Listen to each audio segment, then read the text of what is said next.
Hello everyone, आप सब कैसे हैं। मुझे आशा है कि आप सब ठीक होंगे। तो बेटा आज की क्लास में हम लोग कक्षा 12 की भौतिक विज्ञान में जो बेटा हमारा पहला पाठ है वैद्युत आवेश तथा क्षेत्र। तो बेटा इस पाठ के अंतर्गत आज का जो हमारा लेक्चर है वो बेटा लेक्चर 4 है। ठीक है, यानी आज हम लोग लेक्चर 4 के अंतर्गत हम लोग एक महत्वपूर्ण डेरिवेशन के बारे में हम लोग समझेंगे और वो हमारा बेटा मोस्ट इम्पॉर्टेंट डेरिवेशन क्या है वो देखिएगा। जैसा कि मैंने बोर्ड पर लिख के रखा हुआ है, अक्षीय अथवा अनुदैर्घ्य स्थिति में वैद्युत क्षेत्र की तीव्रता का व्यंजक। ठीक है, तो बेटा इससे पहले की वीडियो में हम लोगों ने पाठ 1 के अंतर्गत ही हम लोगों ने लेक्चर 3 कंप्लीट किए हैं। यानी बेटा पहला लेक्चर कंप्लीट किया हम लोगों ने, दूसरा लेक्चर कंप्लीट किया और तीसरा लेक्चर हम लोगों ने कंप्लीट किया। और बेटा आज की क्लास में बेटा हम लोग लेक्चर 4 के अंतर्गत बेटा इस मोस्ट इंपॉर्टेंट डेरिवेशन के बारे में समझेंगे। ये बेटा प्रश्न अधिकतर परीक्षा में कई बार पूछा जा चुका है और बेटा पूछता भी है। तो आप इसे क्या करेंगे, अच्छे से वीडियो को देखिए, वीडियो तक, यानी कहने का मतलब ये है वीडियो में बेटा अंत तक बने रहें और इसे बेटा समझने का प्रयास करें और बेटा हमारी भी कोशिश रहेगी आपको समझाने में। ठीक है, तो वीडियो में कहीं खो ना जाओ। तो बेटा पहले ही आप क्या करेंगे, आप हमारे चैनल को सब्सक्राइब और वीडियो को लाइक जरूर करें, क्योंकि जब भी हम इस पाठ के या आने वाले जो आपका अगला पाठ है, ठीक है, कोई भी पाठ होगा उससे संबंधित जब भी वीडियो हम बनाएंगे अपने चैनल पर अपलोड करेंगे तो उसका आपको नोटिफिकेशन मिलता रहेगा। लेकिन नोटिफिकेशन बेटा तब भी मिलेगा जब बेटा आप हमारे चैनल को सब्सक्राइब कर लोगे। ठीक है, और अगर बेटा आप पिछली वीडियो देखना चाहते हैं, वो बेटा चाहे न्यूमेरिकल की हो, वो चाहे थ्योरी की हो, तो आप हमारे चैनल की प्लेलिस्ट में जाकर अगर आपको थ्योरी देखना है तो आपको टाइटल मिलेगा क्लास 12 फिजिक्स थ्योरी का। तो आपको तो वहाँ पे उस टाइटल के अंतर्गत जब प्रवेश करेंगे तो आपको बहुत सारी वीडियो थ्योरी से संबंधित मिल जाएंगी। अगर बेटा आपको न्यूमेरिकल देखना है तो बेटा आप क्या करेंगे, क्लास 12 फिजिक्स न्यूमेरिकल वाले टाइटल में जाएंगे, आपको बहुत सारी वीडियो न्यूमेरिकल से संबंधित मिल जाएंगी, जिसमें हमने क्या किया है, प्रत्येक पाठ के मैंने न्यूमेरिकल बहुत सारे हमने वीडियो में आपको समझाए हैं। तो वीडियो शुरू करते हैं। चलिए वीडियो देखते हैं कि हम लोग इस टॉपिक को बहुत ही आसान कर देंगे। बस बेटा आप वीडियो को अंत तक जरूर देखें, तभी आपको बेटा ये समझ में अच्छे से आएगा।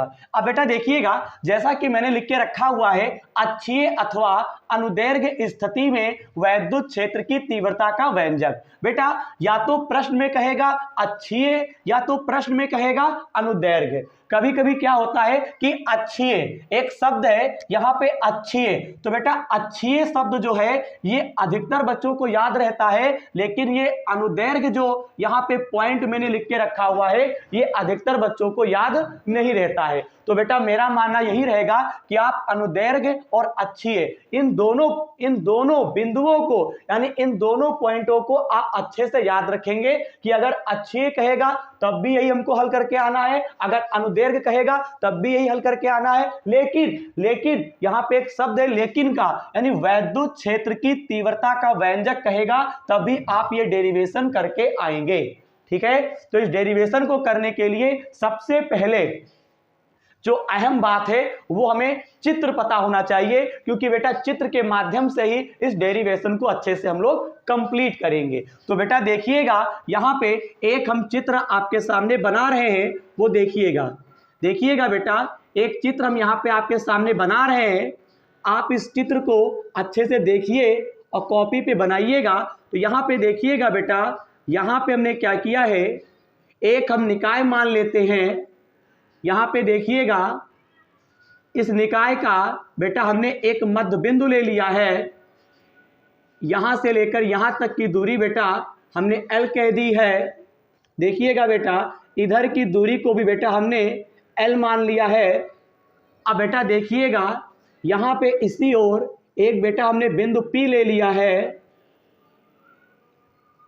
यहाँ पे जो मध्य बिंदु बेटा हमने O माना है, इससे बेटा स्मॉल r दूरी पर बेटा हमने कौन सा बिंदु ले लिया है, बिंदु P ले लिया है। बात को जरा अच्छे से समझिएगा, तभी आपको ये अच्छा समझ में आएगा। और यहाँ पे देखिएगा, एक पॉइंट और है यहाँ पे। सबसे पहले हम आपको ये बता दें, हमारे पास AB एक वैद्युत द्विध्रुव है। AB बेटा क्या है? वैद्युत द्विध्रुव है। आप वैद्युत द्विध्रुव जानते होंगे, विपरीत प्रकृति के आवेश, यानी उनका परिमाण तो समान ही रहेगा। परिमाण समझते हैं? मान। परिमाण का मतलब होता है बेटा, यहां पे अगर आपका -20 है तो इधर आपका +20 होना चाहिए, यानी परिमाण में समान होंगे परंतु विपरीत प्रकृति के होंगे, यानी विपरीत चिन्ह के होंगे। तो उनके बीच की अगर दूरी 2l होती है उन्हें वैद्युत द्विध्रुव कहते हैं।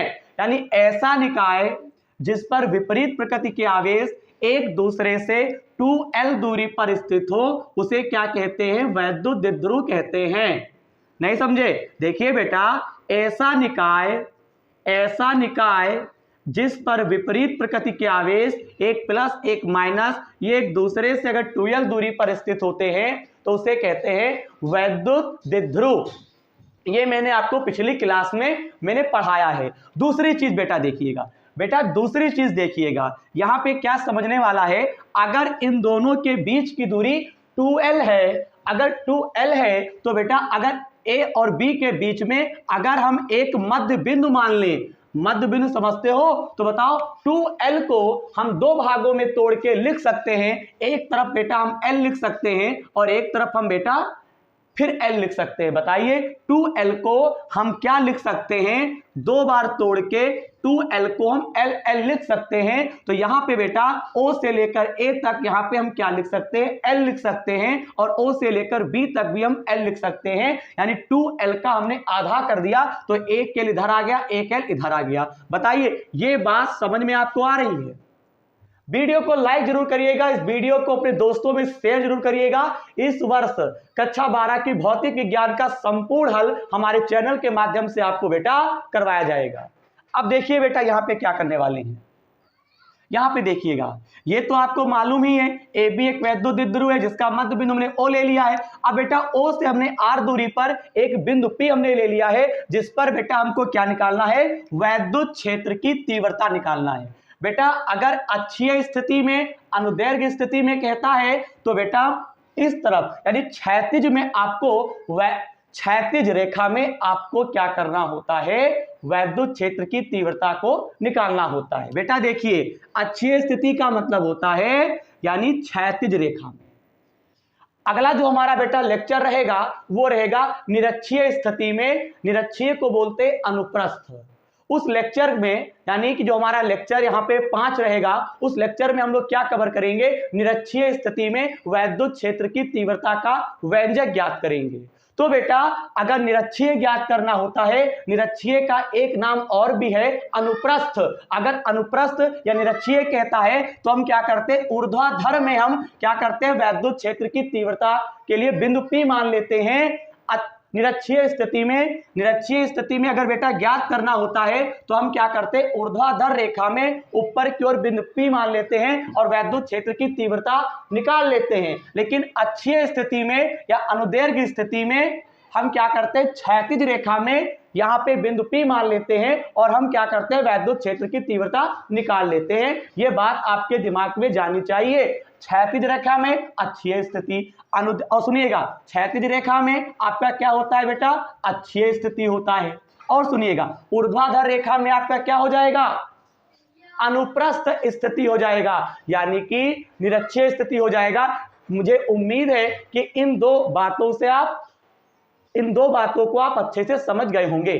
अब सुनिएगा, अब यहां पे देखिएगा बहुत बड़ी बात, बिंदु P पर बेटा हमको वैद्युत क्षेत्र की तीव्रता निकालना है। बिंदु P पर हमें वैद्युत क्षेत्र की तीव्रता निकालना है। तो बेटा देखिएगा +Q के द्वारा बिंदु P पर वैद्युत क्षेत्र की तीव्रता उत्पन्न होगा तो ये क्या होगा? बाहर की ओर। यानी बेटा बिंदु P इधर है तो आपका बाहर की ओर क्या होगा बेटा? बाहर की ओर हम लिख देते हैं क्या होगा? E1 +Q के द्वारा जो +Q आवेश के द्वारा बिंदु P पर जो वैद्युत क्षेत्र उत्पन्न होगा तो यहां पे हम क्या लिख देंगे? बाहर की ओर E1 होगा। दूसरी चीज बहुत अहम बात, -Q के द्वारा हम जब P पर वैद्युत क्षेत्र की तीव्रता निकालेंगे तो बेटा -Q है तो इसकी ये -Q आवेश जिधर होता है उसकी दिशा उधर ही होती है। +Q आवेश की जो दिशा होगी यानी प्लस क्यू आवेश के द्वारा वैद्युत क्षेत्र की तीव्रता जो दिशा होगी वो बाहर की ओर होगी, बिंदु P से बाहर की ओर होगी। और अगर माइनस क्यू आवेश की बात करें तो आपका इधर होगा, अंदर की ओर होगा, बिंदु P से। अगर प्लस क्यू आवेश के द्वारा निकालोगे तो P से बाहर की ओर होगा, अगर माइनस क्यू आवेश के द्वारा निकालोगे तो अंदर की ओर होगा। बेटा कहने का मतलब ये है प्लस क्यू के द्वारा E1 निकला, माइनस क्यू के द्वारा बेटा क्या निकलेगा, माइनस क्यू के द्वारा बेटा क्या निकलेगा, E2 निकलेगा। क्या निकलेगा, E2 निकलेगा। बताइए ये बात आपको अच्छे से समझ में आ रही है? बताइए, ये बहुत ही इंपॉर्टेंट बात है बेटा, ये बहुत ही जरूरी है आपको समझना। प्लस क्यू के द्वारा P पर निकालोगे तो E1 बाहर रहेगा, और माइनस क्यू के द्वारा जब P पर निकालोगे तो E2 इधर रहेगा। अगर इतनी बात समझ गए हो तो बेटा प्लस क्यू के द्वारा जब P पर वैद्युत क्षेत्र की तीव्रता निकालोगे तो आपको बेटा क्या मालूम होना चाहिए, दूरी मालूम होना चाहिए। यानी हमको A से लेकर P तक की दूरी मालूम होना चाहिए। तो दूरी पता करने के लिए क्या करेंगे बेटा, दिमाग लगाइएगा। बेटा देखो यहाँ पे O से लेकर A तक का आपका L है और O से लेकर P तक का आपका R है, यानी R पूरा है, L इतना है, और हमको AP के बीच की दूरी पता करना है। तो AP के बीच की दूरी पता करने के लिए बड़े वाले में से यानी R में से L को माइनस करोगे तभी तो ये आएगा। बात को जरा समझिएगा। यानी बेटा हम यहाँ पे अगर हम तुमसे कहें, अगर बेटा हम आपसे कहें तो यहाँ पे A और P के जो बीच की दूरी होगी वो आपकी होगी R माइनस L। क्या हो जाएगा, R माइनस L हो जाएगा। बताइए ये बात आपको समझ में अच्छे से आ रही कि नहीं आ रही? बेटा ये बातें बहुत जरूरी हैं। अगर आप बेटा इनको अच्छे से समझ लेते हो तो समझ लीजिएगा ये डेरिवेशन बहुत ही आसान है, और अगर बेटा आप समझने का प्रयास नहीं करोगे तो समझ नहीं पाओगे। क्योंकि कोई क्वेश्चन का हल हमें तभी समझ में आता है जब हम लोग उसे समझने का प्रयास करें, और कोई टीचर अगर हमको समझाने का प्रयास करेगा तभी समझ में आएगा। तो देखिएगा फिर से बता दें, O से लेकर P तक का आपका R था, O से लेकर ये आपका L है, ये R है, AP पता करना है तो R में से L को माइनस करोगे तो R माइनस L होगा। दूसरी चीज माइनस क्यू के द्वारा P तक पहुंचने के लिए हमें यहाँ पे दूरी चाहिए होगा, तो माइनस क्यू से लेकर P तक की जो दूरी होगी वो कितनी होगी, सिंपल सी बात है R प्लस L होगी। क्यों, इतनी है L, बताइए बेटा इतनी है L और ये इतनी है L, और यहां से लेकर इस बिंदु से लेकर O से P तक का है R। तो बताओ R और L आपस में जुड़ेगा तभी तो माइनस क्यू से लेकर P तक पहुंचोगे। यानी कहने का मतलब ये है, यानी बेटा कहने का मतलब ये है, कहने का तात्पर्य ये बेटा है, अगर हम आपसे कहें तो यहां पे ये लिख सकते हो R प्लस L। चलिए हम एक काम करते हैं बेटा, थोड़ा इसको इस प्रकार से लिख देते हैं, क्योंकि हम सोचते हैं कि आपको बेटा अच्छा समझ में आए तभी आपको अच्छा लगेगा, साफ साफ दिखाई दे। ठीक है, तो यहाँ पे देखिए आपका टोटल ये आपका कितना था, ये R था, ये O था, और यहाँ पे देखिए माइनस क्यू से लेकर P तक की दूरी पता करनी है तो बेटा हम यहाँ पे क्या लिख देंगे, R प्लस L लिख देंगे। और बेटा ये टोटल P तक आपका कितना हो गया, बताइए बात समझ में आ रही। माइनस क्यू से लेकर P तक अगर पहुंचना है तो R प्लस L होगा, A से लेकर P तक पहुंचोगे तो R माइनस L होगा। इस प्रकार से बेटा आपका चित्र कंप्लीट हुआ और हमें बिंदु P पर E1 मालूम हो जाएगा, E2 मालूम हो जाएगा। तब हम बिंदु P पर बेटा क्या कह सकते हैं, परिणामी वैद्युत क्षेत्र की तीव्रता निकाल सकते हैं। यानी कैपिटल E का मान हम निकाल सकते हैं परिणामी वैद्युत क्षेत्र की तीव्रता का। बताइए पूरा चित्र आपको समझ में अगर आया हो तो वीडियो को लाइक जरूर करिएगा, यहां तक आपको समझ में आ गया होगा। अब देखिएगा बेटा, जब भी डेरिवेशन हम कोई भी करते हैं तो उसमें सबसे पहले क्या होता है कि आपको चित्र बनाना होता है और फिर आपको बेटा थ्योरी लिखनी होती है। थ्योरी का मतलब है जो चित्र में आपने जो जो कुछ चीजें मानी है या किया हुआ है उनके बारे में लिखना होता है। तो बेटा कई बार होते बच्चे रट लेते हैं और कई बार बेटा क्या होता है बच्चे समझ के लिखते हैं। तो मेरा मानना यही रहेगा कि आपको रटना नहीं है, आपको थ्योरी को एक बार पढ़ना है, अपने हिसाब से चित्र देख के थ्योरी को आपको अपने आसान शब्दों में लिख देना है। नंबर कटेंगे नहीं, फुल में फुल नंबर मिलेंगे। तो बेटा हम आपको थ्योरी लिखवाएंगे नहीं, हम आपको थ्योरी जो है हम आपको थ्योरी 3 बार बोलेंगे, फिर हम आपको आपको समझ में अच्छे से आ जाएगा। 3 बार, ठीक, 3 बार बोलेंगे सेम थ्योरी, आप उसको वीडियो को देख के समझिएगा, आपको याद हो जाएगा और फिर वीडियो जब कंप्लीट हो जाए फिर आप कॉपी पे लिखिएगा, मुझे विश्वास रहेगा कि आप लिख लेंगे। बस चित्र आपका अच्छे से कंप्लीट होना चाहिए। तो चलिए सबसे पहले थ्योरी क्या लिखेंगे।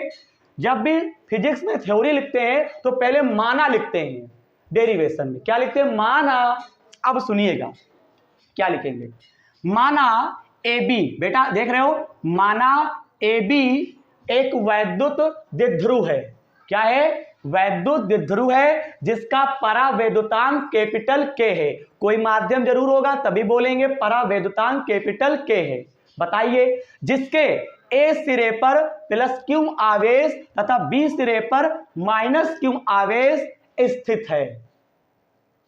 इन दोनों आवेशों के बीच की अल्प दूरी 2l है।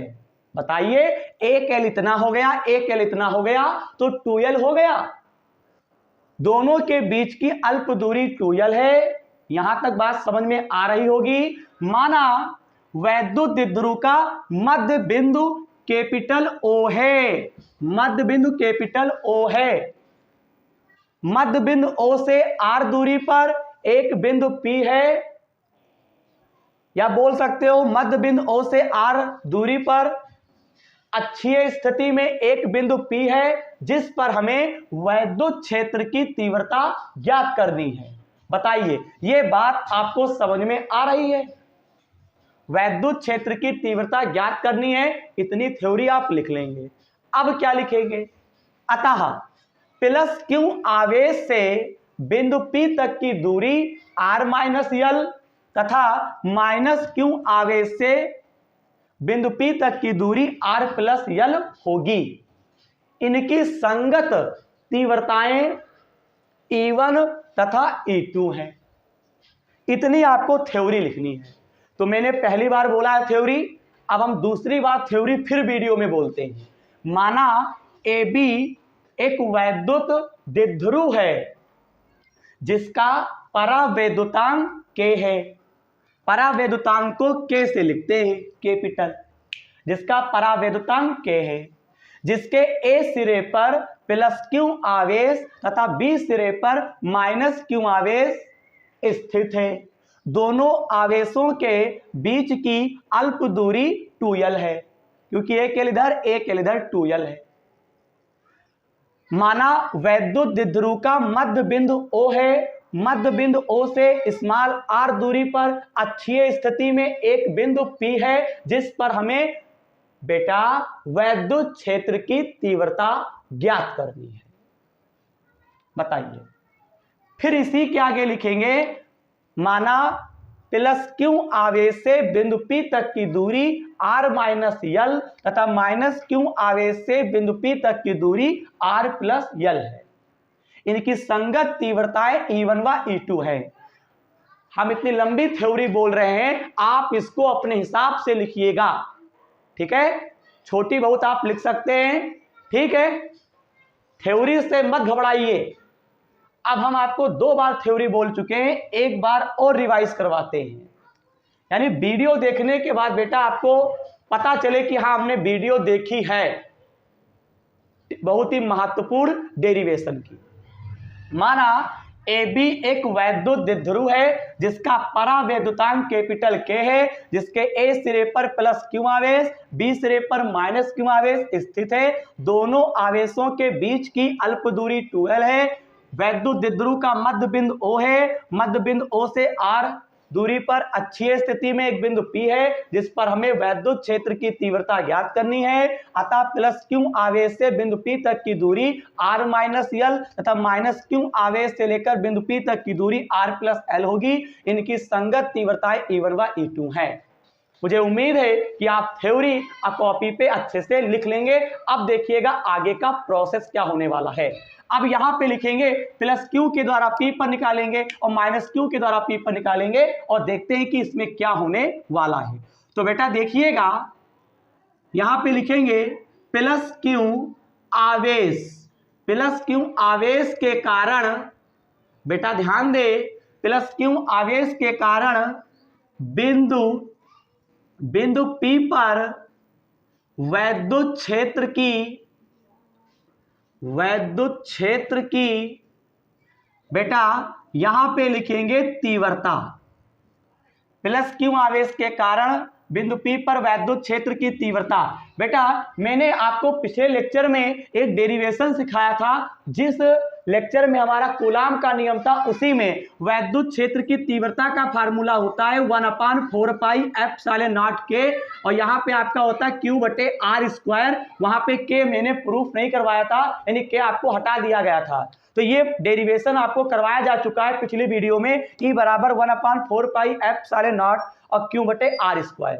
इसी डेरिवेशन के ऊपर ही ये किया जाता है। बताइए प्लस क्यू के द्वारा जब निकालोगे तो E1 का मान निकलेगा, किसका निकलेगा? E1 का मान निकलेगा। तो बेटा देखिए E1 बराबर यहां पे लिखोगे 1/4π। अच्छा यहां पे के है नहीं, आपको यहां पे के लगाना पड़ेगा, क्योंकि मैंने थ्योरी में बोला था परावैद्युतांक 1/4π के। यहां पे आपका बेटा क्यू है, यहां पे r² चल रहा है। ठीक, क्या है इसमें? r² है। आप क्या लिखेंगे बताइए?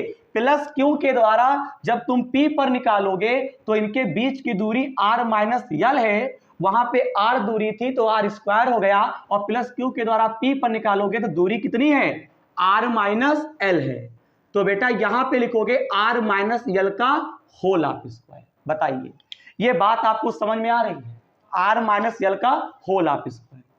बताइए इस प्रकार से E1 का मान आ गया। अब सुनिए, अगर दिशा की अगर बात करें तो आप दिशा भी बता सकते हैं। कैसे? प्लस क्यू के द्वारा जब P पर निकालोगे तो तुम किधर चल रहे हो? A से P की दिशा में। बेटा A से P की दिशा में। बताइए हम लोग दिशा बता सकते हैं ना? A से P की दिशा में हम लोग चल रहे हैं। बताइए ये बात आपको समझ में आ रही है? प्लस क्यू के द्वारा P पर निकालोगे तो A से P ही की दिशा में चलोगे। इस प्रकार से E1 का मान आ गया। अब सुनिए बेटा, अब सुनिएगा, इसी प्रकार बेटा आगे की बात बहुत ही महत्वपूर्ण है। इसी प्रकार -q आवेश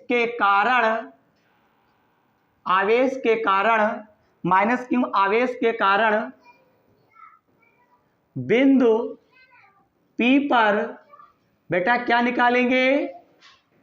बेटे क्या निकालेंगे? वैद्युत क्षेत्र की बेटा क्या निकालेंगे? तीव्रता।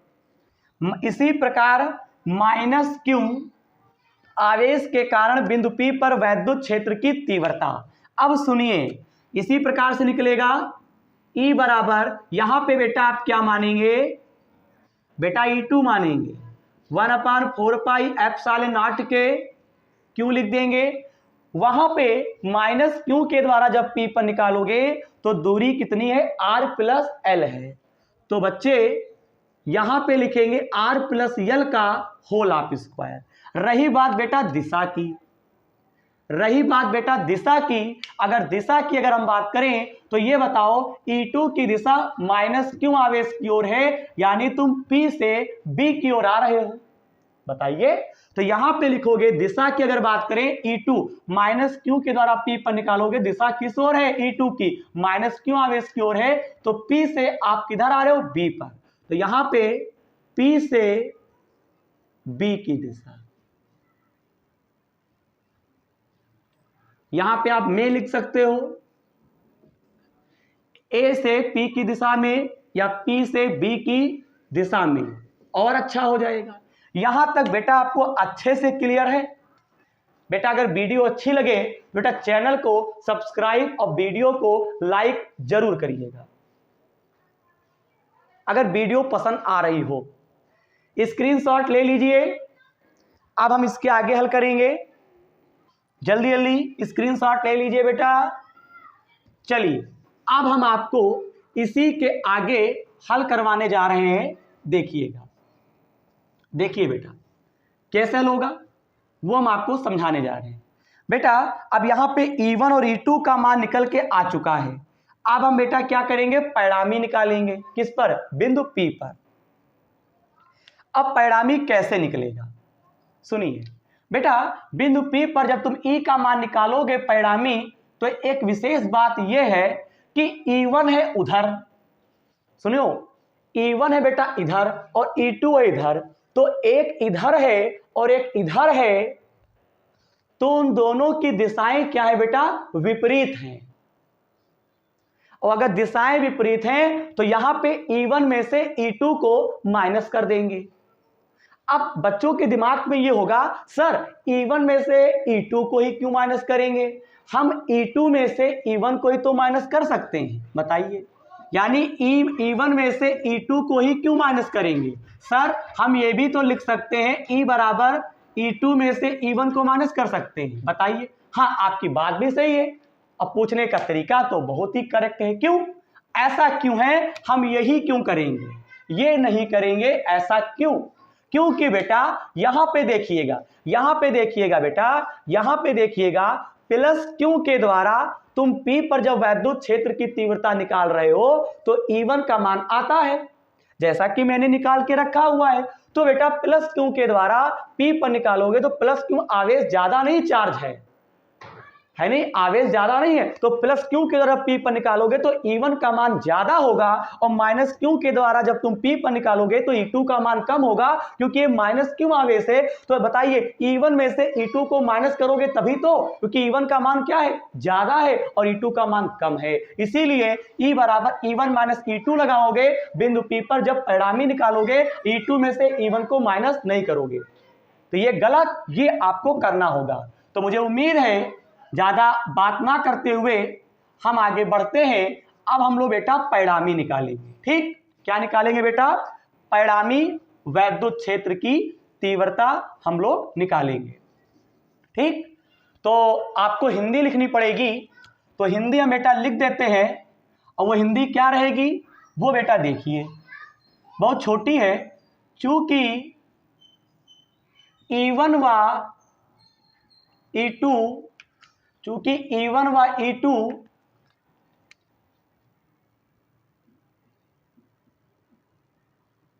चूंकि E1 व E2 विपरीत दिशाओं में है, चूंकि E1 व E2 विपरीत दिशाओं में है, अर्थात बेटा E1 बड़ा होगा E2 से, बताइए ये बात समझ में आ रही है, अर्थात E1 बड़ा होगा E2 से, तब बिंदु P पर, बहुत ही कम शब्दों में, तब बिंदु P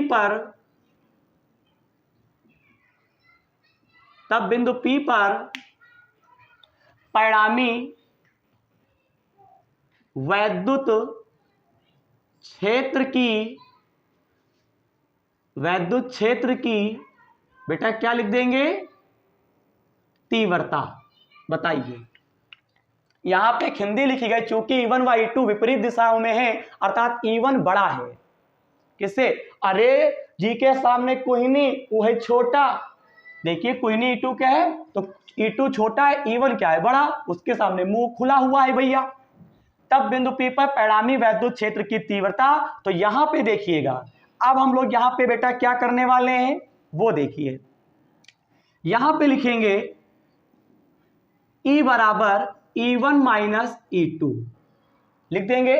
अब बेटा यहां पे अलग अलग मान पुट कर दीजिए, जैसे बेटा देखने का सिस्टम ये है, बेटा E1 का मान कितना निकाला हम लोगों ने, 1/4 पाई एप्सिलॉन नॉट के, यहाँ पे क्या है Q, यहाँ पे R माइनस L का होल ऑफ स्क्वायर, आप राइट कर दीजिए, बताइए, ठीक। चित्र को हम निकाल रहे हैं और आपको एक विशेष बात बता देते हैं, वो हम आखिरी में यूज करेंगे, क्योंकि चित्र रहेगा नहीं तो आप पहले से जान लो। यहाँ पे जो बेटा L का मान है वो R की अपेक्षा बहुत ही छोटा है, क्योंकि OP के बीच की दूरी स्मॉल r है, OP के बीच की दूरी r है, और यहाँ पे OA के बीच की दूरी स्मॉल l है। तो स्मॉल l का जो मान है वो यानी एल जो दूरी है वो बहुत ही सूक्ष्म है, किसके अपेक्षा? आर की अपेक्षा। तो लास्ट में हम इसका यूज करेंगे, एल को आर की अपेक्षा नगण्य मान लेंगे, यानी एल को 0 मान लेंगे आर की अपेक्षा। क्यों मान लेंगे? देखो एल बहुत ही सूक्ष्म दूरी है, आर बहुत ही बड़ी दूरी है। तो इस सेंटेंस को हम आखिरी में यूज करेंगे। तो हमने पहले ही बता दिया है कि आपको बाद में ये ना हो कि सर ने बताया नहीं डायरेक्ट लिख दिया।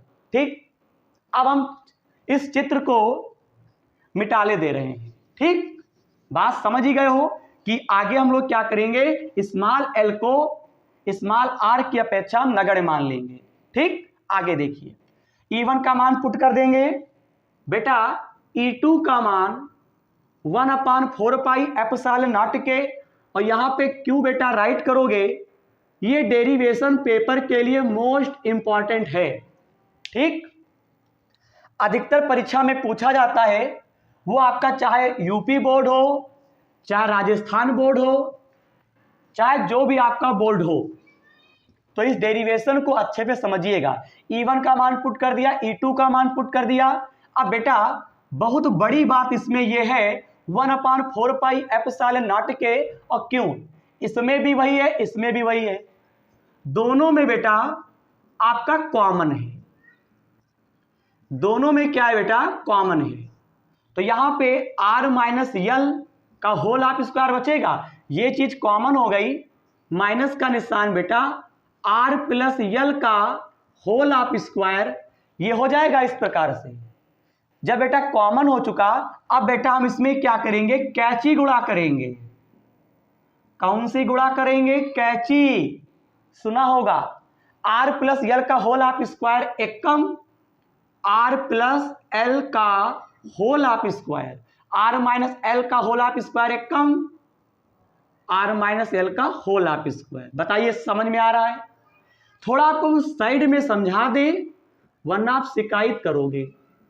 देखिए इस प्रकार से हमने क्या किया, 4 का पहाड़ा 4 बार 16, 3 का पहाड़ा 5 बार 15, इतने तो किया है। अब 4 की गुणा 3 से करोगे, 4 के 12 हो गया। और यहां पे बेटा एक फार्मूला यूज होगा, कैसे? r प्लस एल का होल ऑफ स्क्वायर की गुणा r माइनस एल का होल ऑफ स्क्वायर से करोगे, तो यहां पे जो सूत्र लगाया गया है ए स्क्वायर माइनस बी स्क्वायर, ये फार्मूला आपको यहां पे लगा देना है। हालांकि फार्मूला होता क्या है, ए स्क्वायर माइनस बी स्क्वायर, एक ब्रैकेट में ए प्लस बी और दूसरे ब्रैकेट में ए माइनस बी। इस सूत्र को बेटा हम यहां पे यूज करेंगे।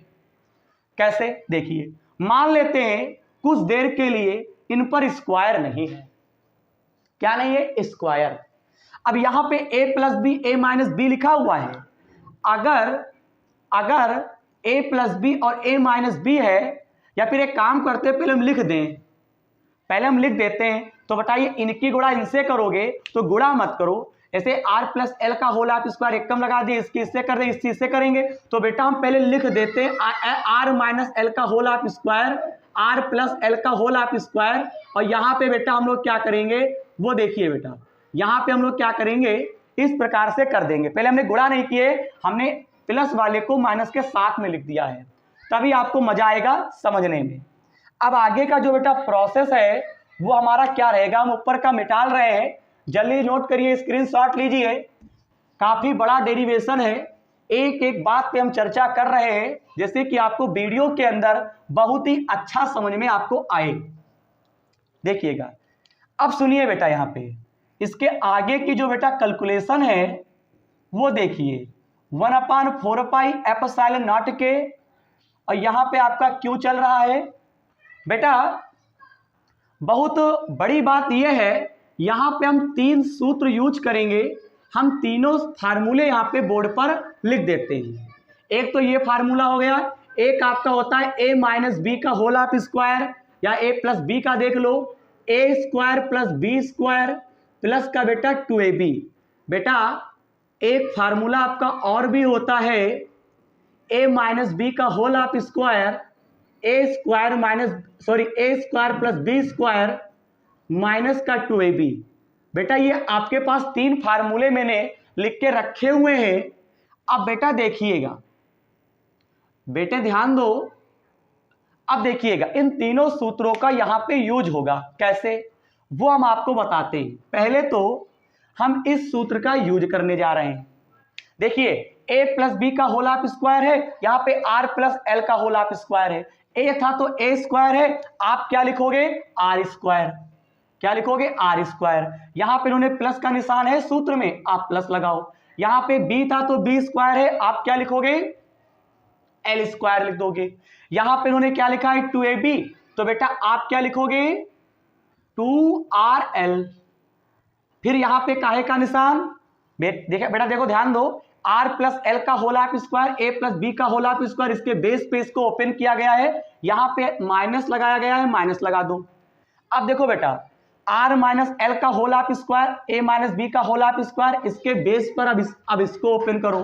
तो बताइए यहां पे a स्क्वायर है, a स्क्वायर, तो यहां पे तुम बेटा क्या करोगे मालूम, यहां पे आप क्या करोगे r स्क्वायर। यहां पे b स्क्वायर है, तो यहां पे देखिएगा बेटा इसको ओपन कर रहे हैं, यहां पे a स्क्वायर है और वहां पे r स्क्वायर, यहां पे b था तो b स्क्वायर, आप क्या लिखोगे प्लस का l स्क्वायर। वहां पे क्या है 2ab माइनस का है, और यहां पे आप क्या लिखोगे 2rl। बताइए ये बहुत बड़ी बात है, आपको समझ में आ रही है कि नहीं आ रही है। बेटा बहुत गहराई से देखिएगा, कुछ नहीं किया, r प्लस एल का होल ऑफ स्क्वायर में ये फार्मूला, r माइनस एल में ये फार्मूला आपको लगा देना है। अगर इतना समझ में आ गया है तो बच्चा ध्यान दे, इसके आगे का सिस्टम क्या होगा, नीचे पहुंचो। यहां पे देखो a plus B a minus B है, तो यहां पे r minus L r plus L है। कुछ देर के लिए देखिए हम इन स्क्वायर को हटा देते हैं आपको समझाने के लिए। अगर a plus B a minus B है तो a 2 बार है तो a स्क्वायर हो गया, बीच में माइनस का निशान, और b 2 बार है b स्क्वायर हो गया। यहाँ पे r भी 2 बार है तो बेटा r स्क्वायर होगा, यहाँ पे माइनस का निशान, यहाँ पे b था तो b स्क्वायर, आप क्या लिखोगे l स्क्वायर। अब बताइए इतना समझ में आया, इस सूत्र के बेस पर ही तो इसको लिखा गया है। अब बेटा इस पर स्क्वायर था, इस पर स्क्वायर था, तो तुम पूरे के ऊपर स्क्वायर लगा दो, कौन बड़ी बात हो गई बताइए। इतना समझ में आया, स्क्रीनशॉट ले लीजिए तुरंत।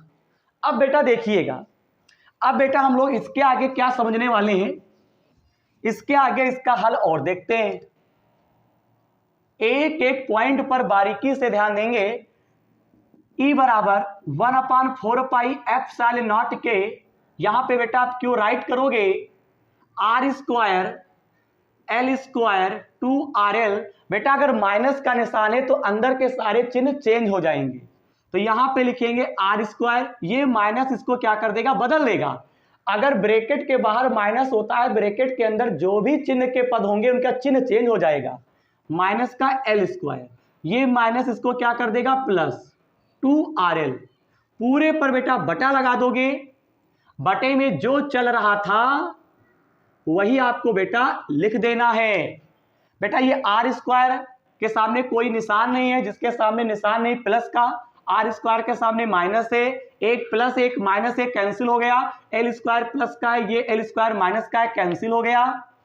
अब बेटा E बराबर 1/4 पाई एप्सिलॉन नॉट के, यहां पे क्यों लिख दोगे 2rl बेटा कितना होता है 4rl, ये तो आपको समझ में आ ही रहा होगा।